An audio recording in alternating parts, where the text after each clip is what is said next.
Oh, man. Let me know how my sound is now. Oh, man. Thanks, Joeseph. Yeah. Appreciate you.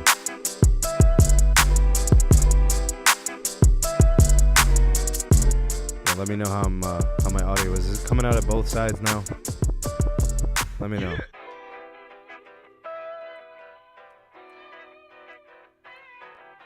You guys wouldn't even believe the setting that I had to deal with. And let me know if my gain needs to come up. If my voice is low, let me know.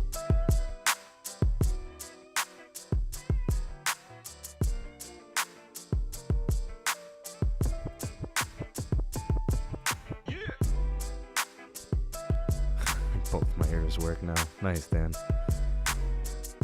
Thank you, Zero Cool. Appreciate you. Hi, Debbie. Hey, Dan.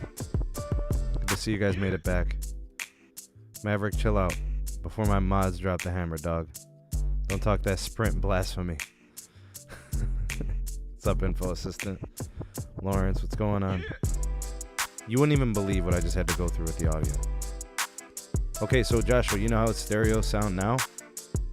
I actually had to put it into mono in order to get stereo. I'll make it even better for you. I don't even think it's true stereo. I think what it's doing is it's taking the single channel and splitting it into two channels. So it's splitting the audio, which I think is why the volume is low. You guys, is the audio low? Do I have to kick it up a notch? Just let me know. Dang. Maverick got timed out. Dang. Let me know if my gain needs to come up. Otherwise, I'm going to proceed with the show as is. Zero Cool, let me know if I need to kick up the gain. A little louder wouldn't hurt. I can do that. I got a little bit more headroom, but that's it. All right, that's all I got. That's the best I could do. Let me know if that's good enough. Seriously, that's all I got. Yeah, this is it. This is all I got. Literally maxed out. All right. The music should be done. I turned it off. Sounds good. Okay. All right. My goodness. What a start to the show, huh? Man. All right, y'all. It's good? Good. Okay. Hey. My goodness. New equipment. I was telling you guys how I had, invested in all this new equipment. But apparently, settings don't transfer. Really the issue is the fact that I just, I changed a big piece of equipment. The audio interface changes everything. You know what I'm saying? So the audio settings are just off the hook. Anyways, this is weird because the setting was set to stereo and everything was cool with my old mic. And then I had to set it to mono to get stereo sound out of this mic. But I think what it's doing is it's taking all the sound from one channel and splitting it into two. You know what I'm saying? So I'm not really getting the full sound into both sides. So it's just being split into the two. I don't know. I'll have to take a look and see if I can figure things out on the OBS side. Because I like doing OBS better than I like doing StreamYard. Well, that's true. But the other mic I was using was delivering two channels. This one I think is one channel being split, but it's splitting the sound. So it's not that loud, which explains why I had to kick up the gain all the way. Yeah, well, we'll work with that. We'll work with what we got. Anyways, I don't want to, keep you guys too long. I do prefer to do these through OBS. As much as, as much as I like StreamYard and having guests and all that. Yeah, that might be what the case is, David. Anyways, what I wanted to do was I wanted to update you guys on all the things that were going with the channel, all the upgrades and everything. So I did that previously. So we have a new audio interface. We have a new mic. We've got new equipment. We've got lighting on the way.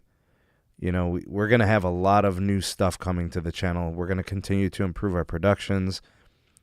more phones, new phones, networks to test, full bore on network access and speed testing, and we're going to do the whole thing. We'll continue to bring it to you guys as best as we can. Also, I got a new fridge here for my birthday. Got a mini fridge, so I'll be staying hydrated while we're in the lab doing our work, building our scripts and editing our video and all that good stuff.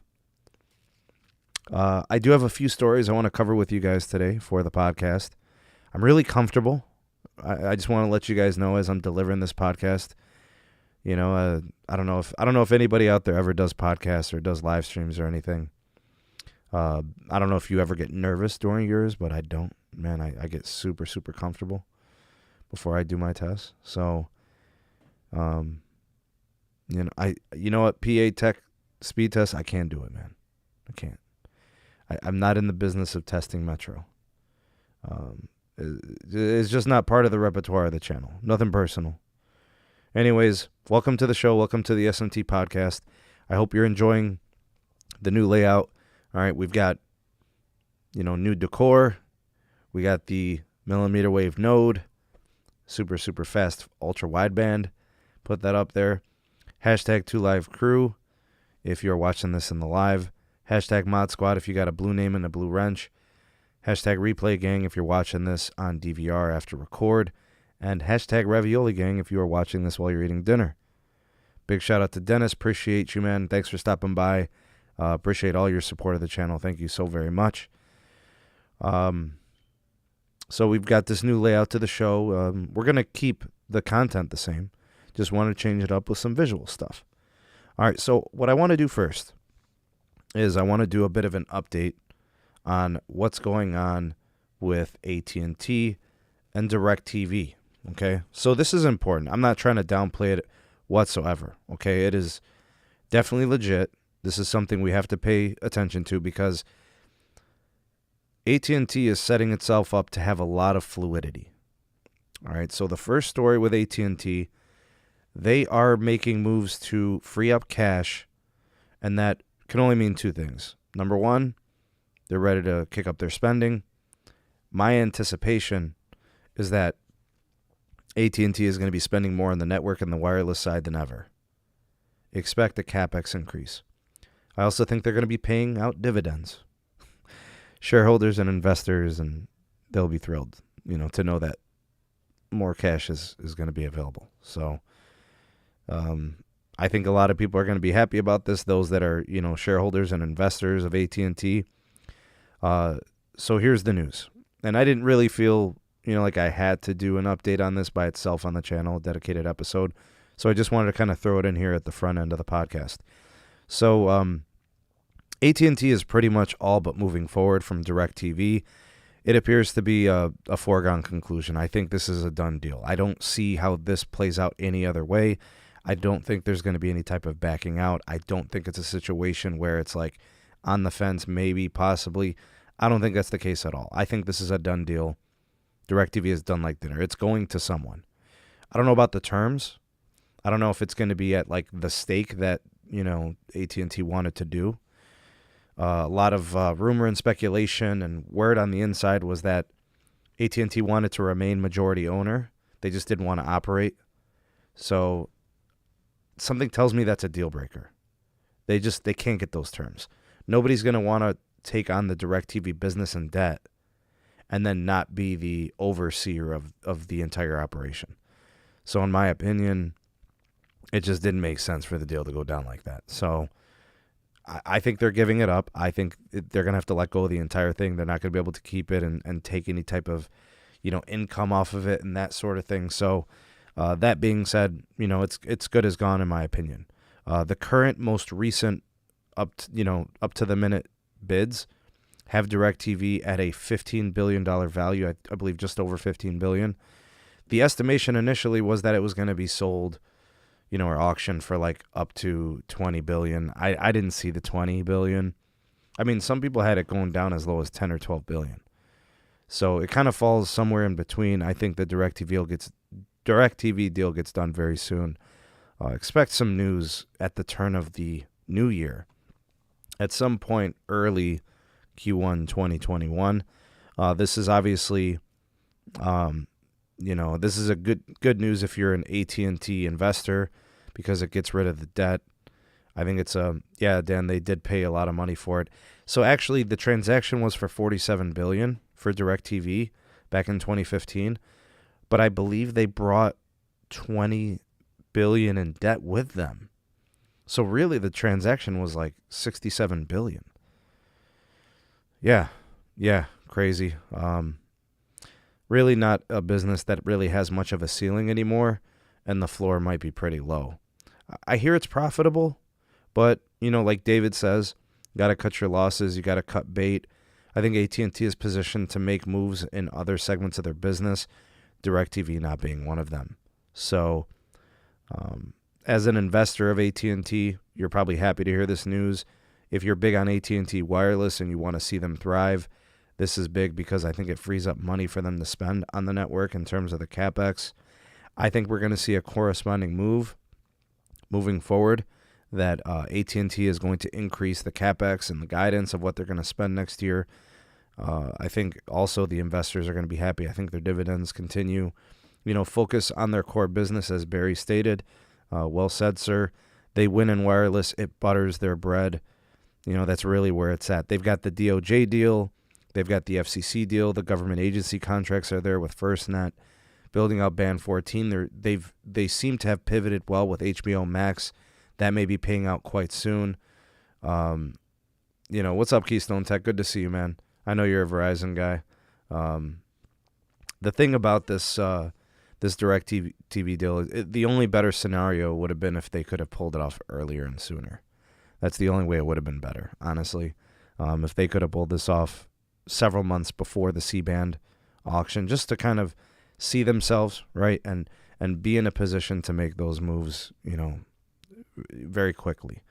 But in my opinion, I'm cool with it. It happened. Good riddance to DirecTV. AT&T continue to push forward in wireless, focus on their media side and recovering and recouping some of the money. Hopefully with their HBO Max deals, with the movie deals and things, with the studios are going to be great. So they can, continue in the wireless space. We want them to be competitive with them. We want them to be strong. With the same thing out of Verizon and T-Mobile, that's what we need. So that's kind of story number one, and I just wanted to update you guys on that.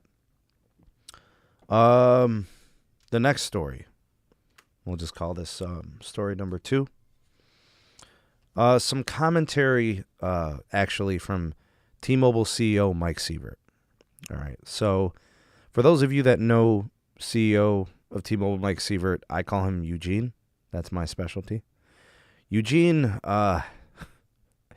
he says things like, it'll just make you chuckle. All right. He's not John Legere. That's 100% evident.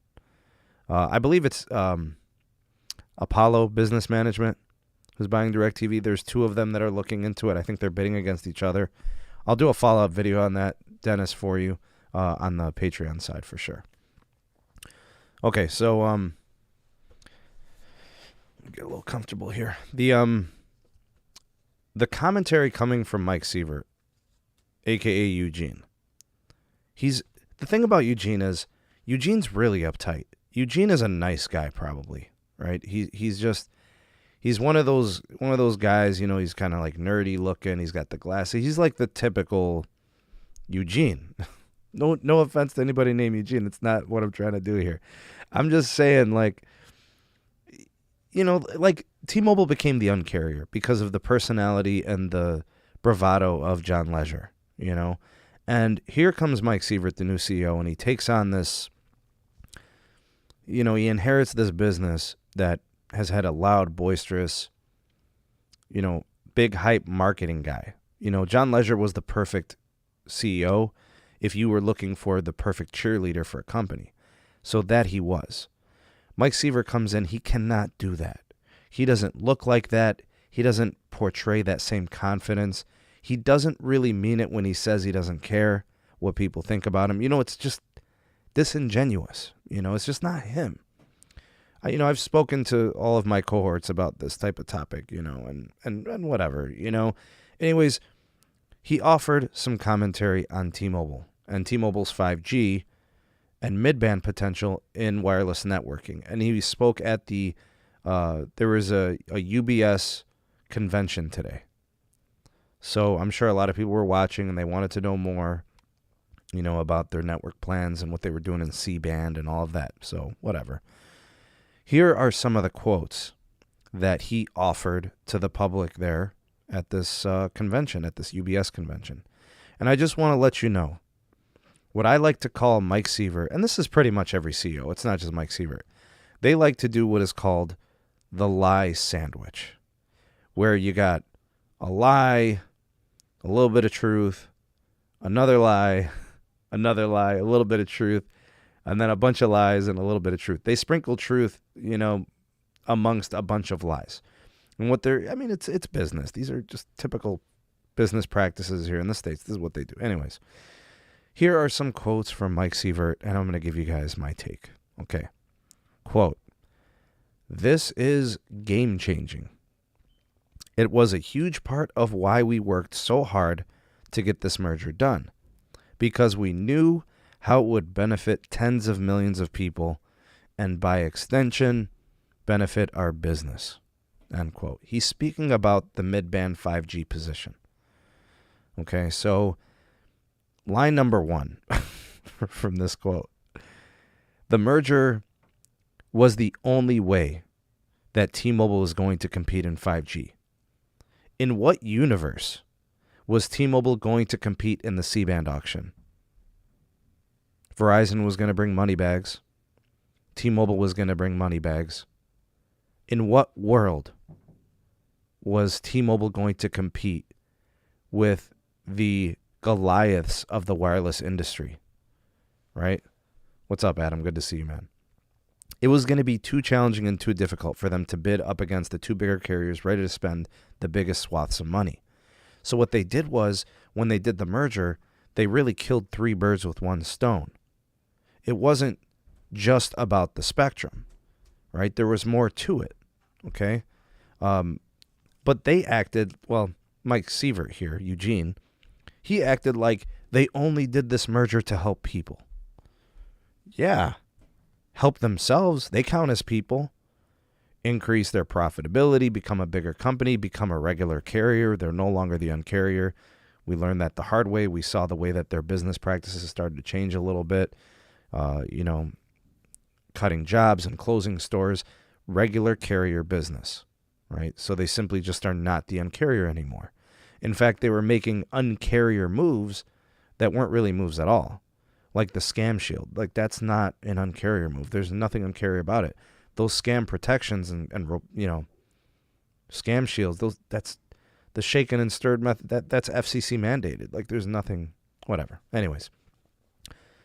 So when he said he wanted to, this merger was going to help tens of millions of people and then by extension benefit our business. No, it's benefit your business and by extension help your customers. So that was line number one.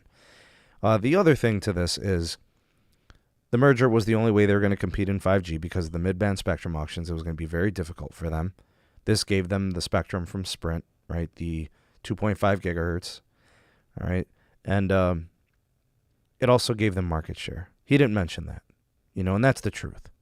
You basically added 50 plus million customers to your network. I mean, where do they do that at? John Leisure literally took him a decade to add 50 million customers. They did in one single transaction with the merger. So what took John Leisure and his crazy antics a decade, the T-Mobile and Sprint merger did literally overnight when they signed the papers, and it got approved by the DOJ, the FCC, and made it through courts in Manhattan. That's the truth. That's just the facts. The other side to this, they did it for the revenue, right? Now they can scale because they have more customers paying money. And, of course, they did it for the spectrum, the 2.5 gigahertz. So, again, the lie sandwich. He started off with a bunch of lies. Whatever. He's a CEO. That's what they do. T-Mobile doesn't really care about anybody. That's not what it's about. That's not what companies are in the business for. Okay, this is a corporation. They fire people daily. All right, wrong or right. They disconnect lines every day, wrong or right. So before everybody gets their panties all in a bunch, their pink panties and pink thongs, Just know that they are a regular corporation just like any other corporation. It's all the same. Okay? All right, let's go to line number 2 from T-Mobile CEO Mike Sievert, a.k.a. Eugene. Hashtag Eugene. He said, quote, "This mid-band build-out, this is the game, and we are way ahead of anybody in the era or in the area, and we plan to stay ahead." So that's line number 2. It is true, so there is some truth in what he said. They do have a lot of spectrum licenses, but the build-out is limited. They haven't really done much yet. So they've had since April to start their build-out. It's been a little slow out the gate. Even the tower companies and installers mentioned that. So I don't know if they want to make some kind of, bold statement so fast, like they had already done something with 2.5. It hasn't really caught traction just yet, right? The investment is coming. They will hit their stride, but he's jumping the gun, all right? It's just a little bit too soon, too fast, right? The other piece of this is when you look at the data. So if you look at root metrics, if you look at open signal, neither of those third-party testers, and honestly, in my own testing, there is no metric, there is no measurable where T-Mobile has surpassed Verizon or AT&T yet. It hasn't happened yet. I've already predicted that there are going to be markets in the top 50 markets where T-Mobile is going to be faster than both Verizon and AT&T. In fact, I predicted that somewhere between like 20 to 30 of the top 50 markets will see huge spikes from T-Mobile's average downlink speeds, and they will pass both AT&T and Verizon in those speeds. Eventually, maybe within the next 6 months, maybe within the next 12 months, maybe within the next 18 months. They've got the spectrum to do it, but it's just going to, it's just a matter of when they do it. All right, but I do think in the top 50 markets, they stand a good chance to get 25, maybe 30 markets where they're the fastest, but it just has not happened yet. There's no evidence, there's no data to prove it. So the other piece to this is if we look at not just speeds and not just, capacity, but in coverage. T-Mobile just simply does not have the network size that Verizon or AT&T does. So when you think about speed and capacity and you think about coverage, it's an unrealistic claim. It's not really substantiated. The speed and capacity of what T-Mobile can do in certain markets is absolutely tremendous. The potential is there because they own so much of the 2.5 gigahertz in certain markets. It's going to be great there. But that just hasn't materialized yet. So he's making claims, he's signing checks that he can't really cash just yet. The data doesn't show it. So I think it's also unrealistic to think that T-Mobile is going to be addressing capacity and coverage. The coverage it's almost like they can't do both, right? The spending just doesn't seem to be there. We haven't gotten word on the guidance, how much spending they're going to increase. They typically spend like $6-7 billion. If they went up to $9 billion, if they went up to $11 billion or $12 billion, like that's better. But we kind of need to see them come up a little bit more because they've got catching up to do. They lost LT and it's by a long shot. So they still have to cover up that area, that aspect of their network, and I don't know. I just think it's premature for him to have said what he said. Line number 3 of the lie sandwich. Quote, "This is the way you get ultra high capacity 5G experiences to millions of people across swaths of the country."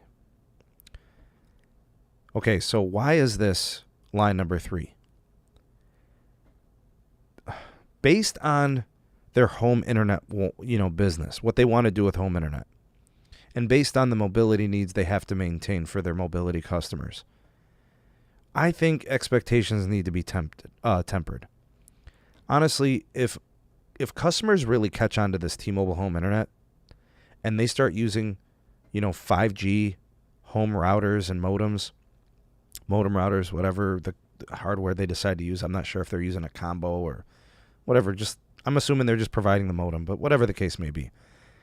Based on them wanting to do that, they're not going to actually be able to offer the capacity they think they'll have, because a lot of that capacity is going to be drowned by a lot of that home internet traffic. It's just, that's going to be the case. So if they end up getting like really fast in mobility and then people start to catch on with the home internet, we're going to see the average download speeds come down. So let's say in a market, T-Mobile does a ton of upgrades and they get a lot of 2.5 gigahertz built out.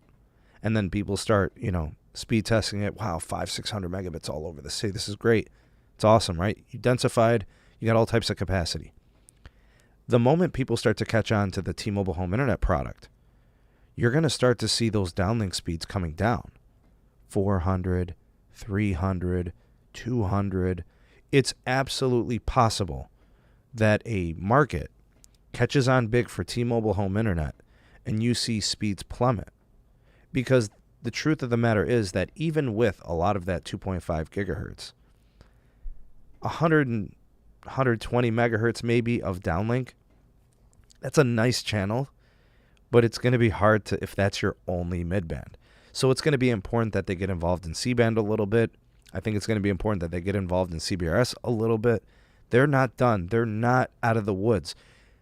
They're going to use the 2.5 gigahertz to get ahead in 5G, but it simply will not be enough to maintain against Verizon and AT&T. Both Verizon and AT&T nationally have better tower grids. They have more tower sites. So the densification process is already at their deficit. Like, that's one of their weak points. So they have to build more sites. They need to densify their network. There's things they're going to have to do, and I think they're going to have to change a couple of things. So I've tested 60 megahertz channels of 2.5 gigahertz for 5G. And I'm seeing 200 to 250 megabits per second. They need to densify this stuff. If you just sprinkle 2.5 gigahertz here and there, it's not going to work. It's not. You can't upgrade 3 or 4 sites in a city. You can't upgrade 10 or 15 sites in a city. You're going to have to upgrade most sites to 2.5 gigahertz. I don't know what most means, okay? I don't know. Is that 50% of your sites? I think more. 60, that's probably a good starting point. Maybe 70% is better. But they're going to have to densify. And they're going to have to upgrade sites. Or else this is not going to work well for them. That's one thing they're going to have to do. And the other thing, I'm telling you guys, I don't understand why Neville is, I don't know. I really don't know the reason behind it. He's got a thing against small cells that I don't understand. Verizon uses small cells. It has literally saved their network. AT&T uses small cells. It makes their network incredible. The things that make all those little dead spots, all those congested areas on Verizon and AT&T, it alleviates that pressure. It addresses the slow areas for users on the network. I have no idea why T-Mobile insists and why Neville Ray insists we're not really doing small cells. We're trying to stay away from it. We're going to stick to macros and rooftops. It's just not good. It's no. That is not. I mean, I really hope his approach to small cells changes. I really hope he rethinks that. Maybe later they readdress it. But man, no way. All right, so Mike Sievert, a.k.a. Eugene, at that same UBS convention, did admit the following. So he sprinkled in some truth. Truth number 1, Verizon won LTE. They got ahead and they stayed ahead. All right, so he threw in some truth. So he didn't want to be known as a straight-up liar. All right, so he threw that in there. And then truth number 2, he said we can win if we're able to execute quickly. That is true. T-Mobile can do some winning if they execute quickly. He's right. He's right. There will be markets where T-Mobile will be winning. I've already predicted of the top 50, they'll get at least 20 where they'll have the best network, where they've densified, where they do a lot of the 2.5 gigahertz in clusters, right? Upgrading many sites, most of them. So yeah, there's some truth there. Here is the last thing I want to say. If Neville Ray is listening, stop the BS, stop the nonsense, stop the madness. Here's what I want to see T-Mobile do moving forward. Number one, and I have these by priority, so hear me out. Number one, they have to migrate Sprint customers off the Sprint network. That is priority number one. Get those people off the network. Do whatever it takes. Give them a free phone. I don't care. Shut down all legacy CDMA 3G. Everything that's not LTE and not 5G, shut it all down. Decom it and then recom it to LTE and 5G. And support your customers in the correct way. Get those people off. Who cares? Do what it takes. Phones, devices, whatever. All right, stop the madness. Yes, that's right. The next item. Expand new tower builds. You must expand the network. You gave up all of your roaming agreements. There's no more USA ComNet. There's no more US Cellular. You know, the Chantel deal's got to close. Who knows what's going to happen with Swiftel over in the Dakotas. You've got to expand the native network. And you must densify your own network. There are spots where the towers are too spaced out. There are spots that are only band 2. Those need to be upgraded with band 71. And then you might as well just do 2.5 since you're climbing anyways. So we need more of that. Oh, and let's not forget, they need to upgrade backhaul. When I was testing that 2.5 gigahertz site here in the CLE, the N41 60 megahertz, I was only getting 200 to 250 megs per second. That's not going to cut it. There's no way a 60 megahertz channel should only be getting 200 megabits per second. No way. There's not enough people on there to warrant that type of appeared, congestion. I just don't believe it. Right? So, I don't know. I feel like it should be doing much more. In speaking to engineering, they say it should be at a baseline, a bare minimum, doing 300 megs. I can't hardly ever get that. I'd like to see that come up, maybe closer to 400 megs at least. It's going to need some improvements to the backhaul. Next, they need, and I don't care what Neville Ray thinks, they need to deploy millimeter wave. This is a necessity. They will be required to do this. You cannot offer a high-capacity 5G network without offloading some of your traffic onto millimeter wave. You can't do it. I don't know if you guys know this, but this pandemic thing, it's not going to last forever. All indications are that we have solutions on the way very, very soon. Things are going to change. So I'm just saying, let's start getting some millimeter wave out there.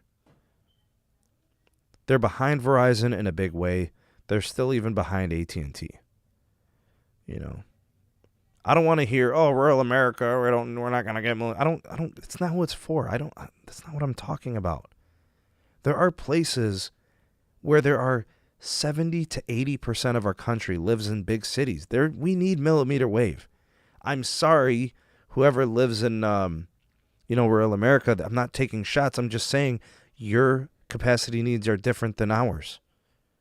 When you have 20,000 people at an NBA game, we'd like millimeter wave there to handle that capacity. And when you're at a concert, yes. And when you're at, a football game, yes, 60, 70,000 people. Ohio State University seats over 100,000. Michigan seats over 110,000. The Rose Bowl, this is no joke.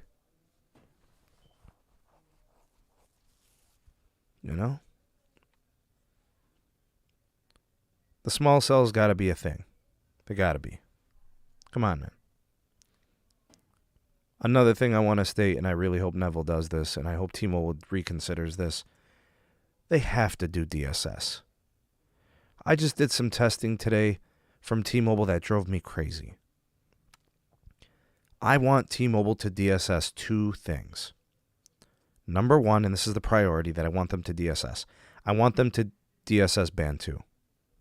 I want them to DSS it because Band 2, along with Band 25 from Sprint, all of that collectively is PCS 1.9 gigahertz. Combine it all into a single channel Band 2.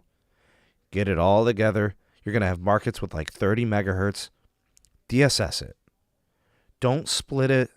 Don't do what you did with Band 71, 5 megahertz for LTE, 10 or 15 megahertz for 5G. Enough of that nonsense. Stop it. The same thing with Band 71. I think you could DSS that too. Landon, it's going to change. The DSS thing is going to change. In my opinion, eventually you got to DSS it. I'm telling you, in 2021, they'll have that problem figured out. DSS that thing.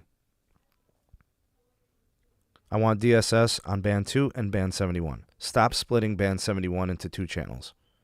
Just combine it. When the DSS is ready, you do it. And to do all of this, to really facilitate all of that stuff, let's increase the CapEx, please. You just consumed an entire carrier. You're stomping with the big dogs. Don't give me that $9 billion. Don't give me that $10 billion. Let's see the $12 billion. Let's see the $14 billion. Let's see the $15 billion. And each year add, increase the CapEx so you can really, really compete, close the network gap, and get ahead of Verizon and AT&T. We're stomping with the big dogs here. You got to compete for real,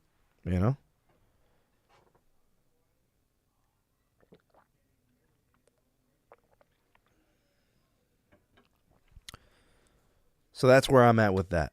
Anyways, we got one more thing that we got to discuss. This will be the last topic for the night. This one's a goody-goody. I think you guys are going to dig it.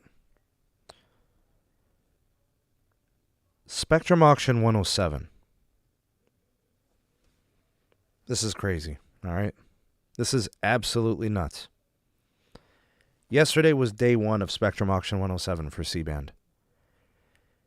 It generated $1.9 billion. The reason why it generated so much money is because it was in the top markets in the U.S. where most people live. New York, L.A., San Francisco, Washington, D.C., big markets, Chicago. $1.9 billion in day 1. There were 2 rounds of bidding. There were 2 licenses in New York City that sold for over $16 million each. There were licenses in LA that sold for $12 million each. This is crazy. That money is absurd. $1.9 billion in day 1. Just look at, I think there were licenses in Cook County, Chicago, that exceeded $5 million. Washington, D.C., Baltimore, like over $5 billion. Crazy. This auction is going to be nuts. The money that's going to be generated. Initially, I didn't think it was going to top $50 billion. I thought people were crazy for thinking that. Turns out they're not. If you extrapolate the numbers and compare it to CBRS, this auction is crazy. It is absolutely absurd. It's an astronomical amount of money. We're literally talking like, if it goes at this pace for a while, we're looking at like 55 billion, excuse me. Nuts. Today, day 2. So yesterday was 1.9 billion, 2 rounds. Today was 3 more rounds, and it exceeded 2.5 billion. Ladies and gentlemen, in 2 days, Spectrum Auction 107 has exceeded Spectrum Auction 105 from the summer. It did $4.5 billion.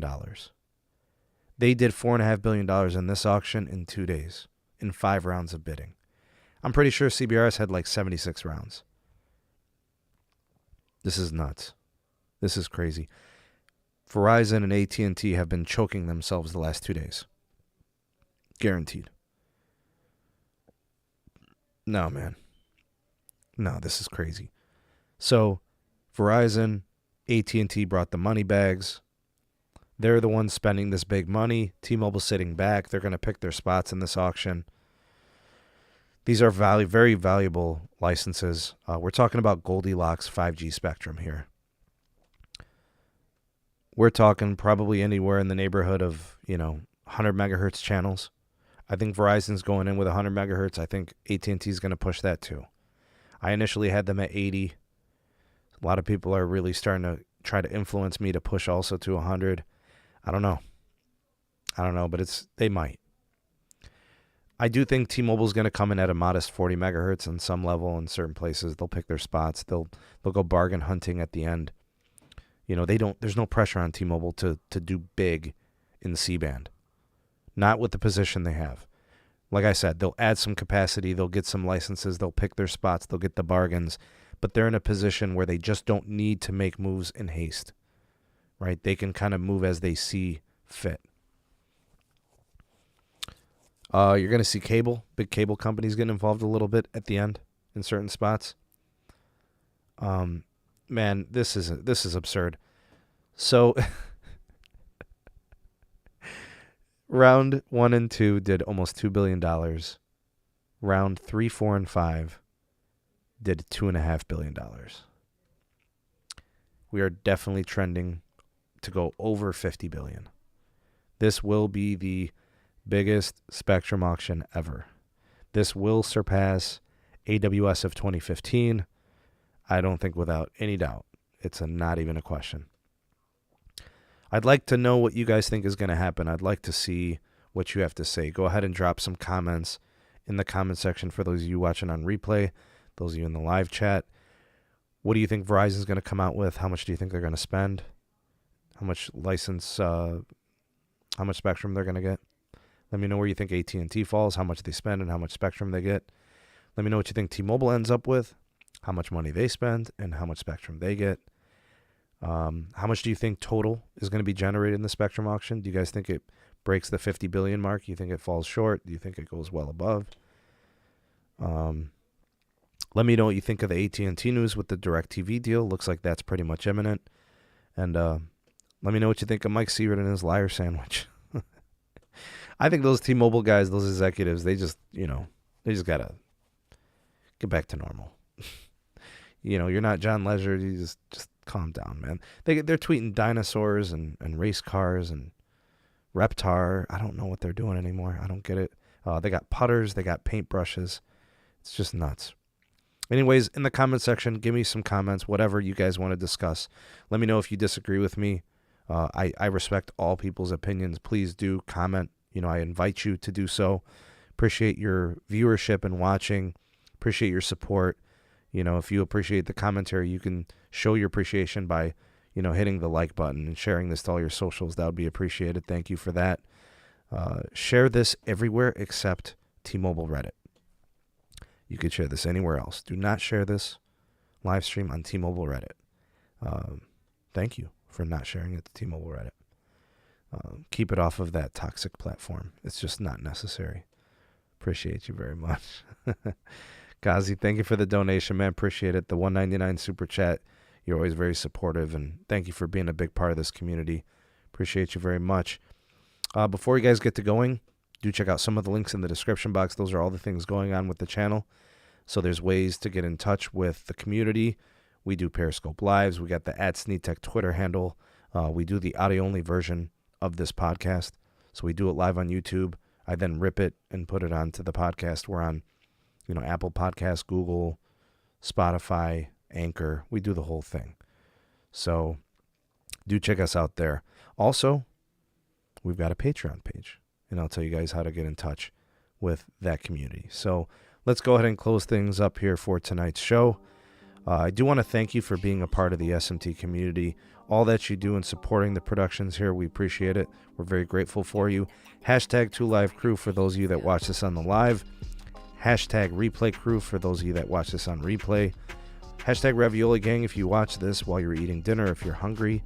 And #Mod Squad to all my mods for holding it down, getting all the trolls out of here and just slapping them around like they should be. So we appreciate it very much. Please do subscribe if you like what you heard tonight in this podcast and you want more. So go ahead and subscribe and then activate that bell notification icon so you're notified whenever we do upload new content or go live. And do check out the Patreon page. We have an extension of the YouTube community. If you want to take your network news, updates, testing, and access to the next level, you can do so by becoming an SMT Patreon member.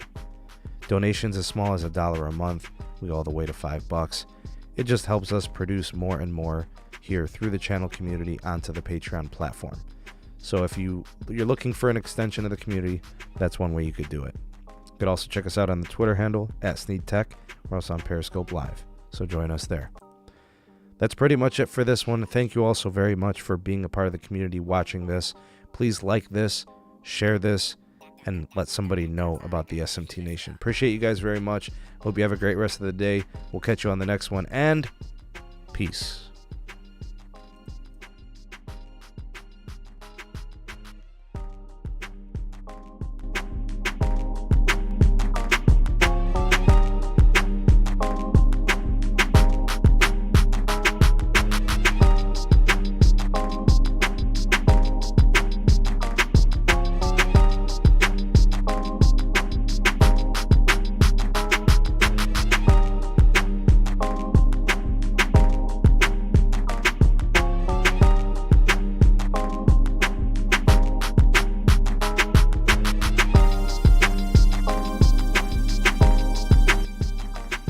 Yeah.